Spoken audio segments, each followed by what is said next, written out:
Hello, I'm Charles Fadel. I'm founder of the Center for Curriculum Redesign in Boston, Massachusetts. I would like to talk with you about AI and education. Obviously, it's a hot topic. And obviously, a lot of the focus is on how would teachers use AI in the classroom tomorrow. I would like to talk to you, though, about what should we be teaching in the first place. Think of it. In 15 to 20 years, at the present rate of progress, we're going to have AI with enormous capacities of all types. And it's not possible really to forecast what they are. We have a hard time thinking exponentially. And, exponentials don't last forever. There are a series of S-curves, and who knows where that's going to lead us. Sure, economists are trying to figure out the impact on jobs. But honestly, how could anyone forecast a future of 15 to 20 years ahead of time? However, when you start looking into it, you start thinking, okay, well, what differentiates humans from AI and what's likely to last as a differentiation? All right. So there are really 4 different dimensions of learning. The first one is knowledge. What do you know? What do we know? And that, of course, you can imagine AI being extremely expert at any imaginable subject of human creation. Now, that doesn't mean that just because AI knows it, humans could go without knowledge at all. That doesn't make any sense. We have to scaffold ourselves, learn a number of areas of knowledge, and probably more so on a broader basis than we presently do, because it will be important to be able to dialogue with that AI. And so how can you suggest ideas or dialogue if you know absolutely nothing and you're utterly reliant? Second, do we really envision leaving students at home all their youth and then all of a sudden wake up and use AI appropriately? No, we need the scaffolding that comes with a real education. So knowledge still matters, but it's not just the lower rungs of knowledge, meaning declarative, meaning memorization of facts and figures. That has some space, but clearly with the internet and with AI, that has less importance than procedures. And procedures have less importance than concepts, because concepts are very durable. And finally, the epistemics of a discipline. Why do we use a given discipline and in what contexts? So you see that knowledge now is more sophisticated construct. It's, yes, declarative as in the past, yes, procedural as in the past, but a lot more now has to be on the conceptual side and the epistemic side. Okay, but that's just knowledge.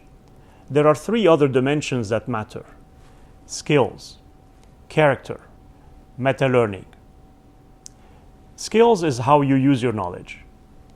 Character is how we behave and engage in the world. And meta-learning is how we reflect and adapt. So what are the skills? Skills are what are known nowadays as the 4 C's, meaning creativity, critical thinking, communication, collaboration. When you survey employers as well as you think about the needs of life, you realize that we need to know how to use our knowledge, and that's why we need to learn these skills. But that's not enough. The character dimension is all about curiosity, resilience, courage, and ethics. And those matter again for life as well as for jobs. And lastly, meta-learning. Meta-learning is metacognition and meta-emotion. It's how we think or how we feel about our thinking or our feeling.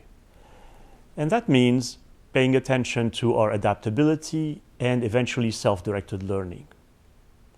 Now, in an age of AI, you may first wonder, will there be jobs?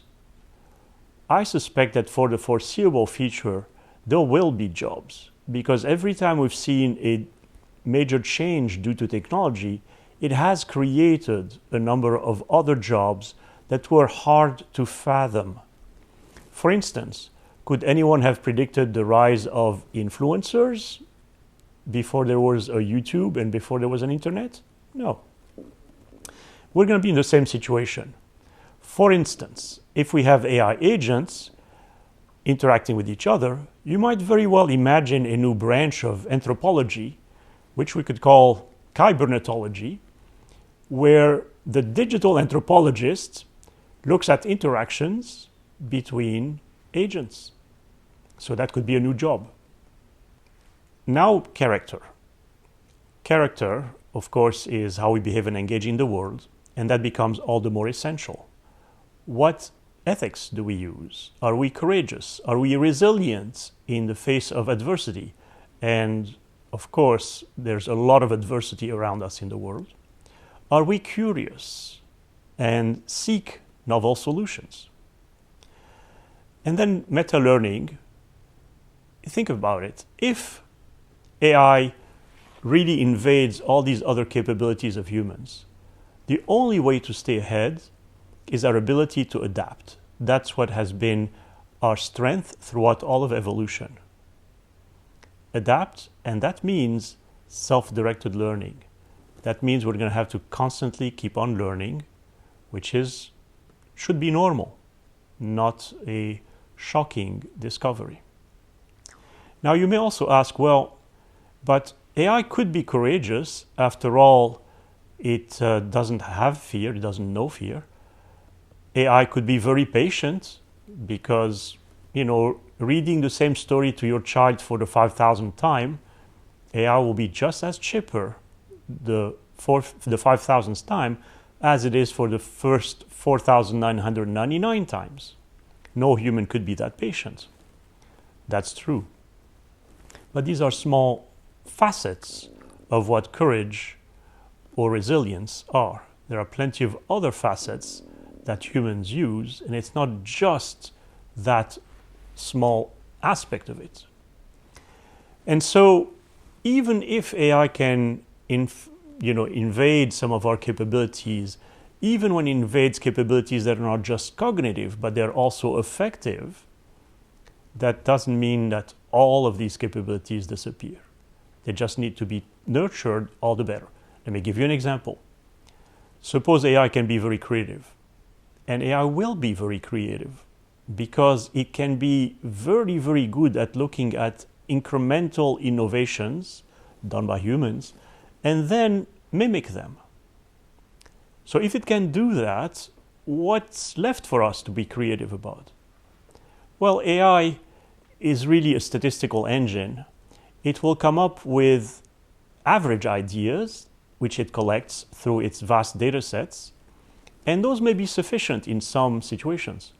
But in other situations, you want the imagination part, the part that's out of distribution, the crazy idea. And that is exactly the sort of thing that we would want to nurture further. So as we teach creativity, we would want to teach imagination, and so on for the other competencies.